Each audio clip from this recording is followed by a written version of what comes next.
Senyawa kompleks terbentuk karena adanya ikatan koordinasi antara atom atau ion logam dengan suatu ligan. Banyak sekali aplikasi dari senyawa kompleks ini dalam kehidupan sehari-hari, bahkan di dalam tubuh sekalipun.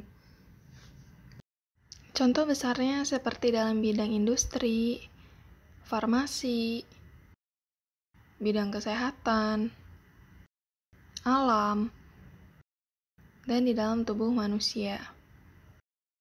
Contoh yang pertama yaitu zat warna. Senyawa kompleks banyak digunakan sebagai zat warna karena senyawa-senyawa dalam senyawa kompleks banyak yang memiliki warna-warna tertentu. Contohnya seperti pigmen hijau pada tumbuhan. Pigmen hijau ini terdapat dalam klorofil. Pada klorofil mengandung ion magnesium sebagai pusatnya. Kemudian senyawa kelat dalam darah. Di sini terdapat gambar hemin. Hemin merupakan pigmen merah pada darah dengan besi sebagai pusatnya. Strukturnya mirip seperti struktur pada klorofil. Terapi chelasi. Dalam terapi chelasi ini digunakan untuk pengobatan. Bagaimana senyawa kompleks ini bekerja dalam terapi chelasi? Yaitu dengan menginjeksikan etilen diamin tetraasetat atau biasa disebut dengan ETA. ETA ini akan mengikat logam-logam yang beracun dalam tubuh seperti merkuri, tembaga, timbal, ataupun kalsium. Chelator yang digunakan tidak hanya ETA, namun dapat juga menggunakan senyawa organik lainnya seperti kriptan, penisilamin, DMSA, asam aurin tetrakarboksilat, dan sebagainya. Contoh selanjutnya ada MRI atau Magnetic Resonance Imaging.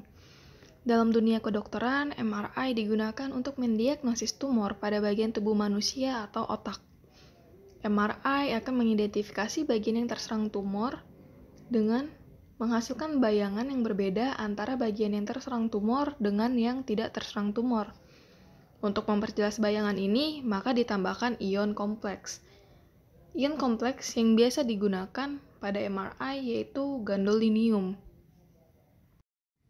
Dalam dunia fotografi, film sudah tidak asing lagi. Dalam film ini mengandung senyawa perak yang berasal dari perak bromida. Jika kita melewati berkas cahaya pada film, maka akan terlihat bayangan pada film, gelap dan terang. Bagian gelap adalah bagian yang lebih banyak menangkap cahaya, dan bagian terang adalah bagian yang tidak banyak menangkap cahaya. Bagaimana hal ini bisa terjadi? Pada reaksi yang pertama ini, ion perak pada perak bromida tereduksi menjadi perak. Perak inilah yang membuat bayangan gelap pada film.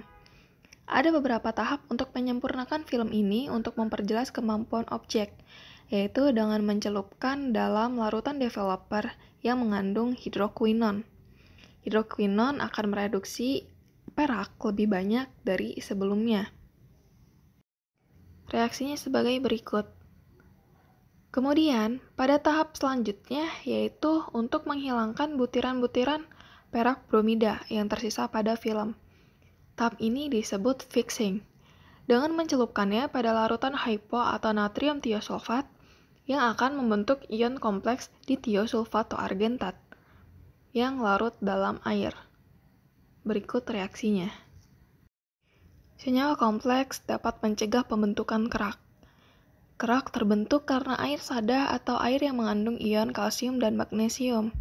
Untuk mencegah pembentukan kerak ini yaitu dengan membentuk senyawa kompleks logam kalsium dan magnesium. ETA dapat digunakan sebagai inhibitor untuk mengikat logam kalsium dan magnesium, sehingga akan membentuk senyawa kompleks logam ETA.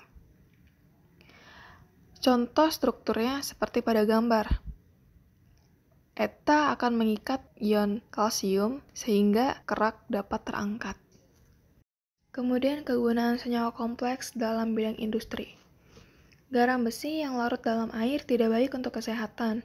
Untuk mengurangi keracunan akibat ion besi ini, maka untuk mengatasinya yaitu dengan memberikan ETA. ETA cukup baik untuk mengikat ion besi melalui 2 atom nitrogen dan 4 atom oksigen, membentuk ion kompleks Fe-eta-min. Senyawa kompleks juga terdapat dalam proses electroplating. Electroplating ini merupakan proses pelapisan logam dengan bantuan arus listrik dan senyawa kimia tertentu untuk memindahkan partikel logam pelapis ke material yang akan dilapis. Logam dapat dilapiskan pada logam yang lain atau pada barang yang terbuat dari plastik. Dalam gambar kita ambil contoh tembaga yang akan dilapisi dengan sianida, maka akan membentuk senyawa kompleks Cu sianida. Ion sianida ini dapat menambah biloks Cu2+ menjadi Cu1+, sehingga akan mempengaruhi potensial elektroda yang semula elektropositif menjadi elektronegatif. Contoh selanjutnya yaitu pelapisan pada perak. Logam perak akan diendapkan dari ion perak sianida dengan reaksi reduksi. Reaksinya sebagai berikut. Senyawa kompleks juga terdapat dalam vitamin B12. Vitamin B12 sangat berperan penting dalam tubuh untuk menjaga sel berfungsi normal, terutama pada saluran pencernaan, sistem urat syaraf, dan sumsum tulang belakang. Vitamin B12 ini merupakan kobalt korin. Dalam gambar dapat dilihat kobalt mengikat 4 atom nitrogen dan membentuk ikatan koordinasi. Dalam bidang farmasi, senyawa koordinasi juga terdapat pada obat-obatan untuk menyembuhkan penyakit tertentu. Di sini kita mengambil contoh yaitu senyawa platinol yang digunakan sebagai obat kanker buah pelir dan kanker indung telur. Di dalam sel kanker, dua ligan Cl disubstitusi dua molekul air membentuk ion kompleks cis-diamina diaqua platina. Ion ini sangat reaktif terhadap sel kanker dengan menyerang DNA sel kanker. Pemurnian logam. Kita ambil contoh pemurnian logam pada nikel. Pemurnian logam nikel melalui pembentukan senyawa kompleks tetrakarbonil nikel dihasilkan dari reaksi logam nikel yang tidak murni dengan gas karbon monoksida pada suhu 80 derajat Celcius. Senyawa kompleks tetrakarbonil nikel akan mendidih pada suhu 43 derajat Celcius dan dapat dipisahkan dari pengotornya secara destilasi. Nikel murni diperoleh dari dekomposisi tetrakarbonil nikel pada suhu 230 derajat Celcius. Ekstraksi logam. Ekstraksi logam ini diambil dari mineralnya melalui pembentukan ion kompleksnya. Kita ambil contoh ekstraksi pada emas. Ekstraksi pada emas diambil dari bijinya menggunakan ion sianida karena prosesnya akan berlangsung secara spontan. Berikut reaksi yang terjadi. Kemudian, emas murni diperoleh dari hasil elektrolisis larutan ion emas sianida dalam air. Berikut reaksinya. Transport oksigen. Oksigen yang terdapat dalam udara akan berdifusi melalui dinding paru-paru menuju pembuluh arteri. Di dalam arteri, oksigen akan dibawa oleh darah menuju ke seluruh jaringan tubuh. Pembawa oksigen ini adalah hemoglobin. Pada strukturnya, hemoglobin membentuk seperti struktur pada klorofil dengan Fe berada di tengah dan mengikat 4 nitrogen. Kemudian, hemoglobin ini akan melarutkan oksigen dalam darah. Senyawa koordinasi sebagai inhibitor enzim.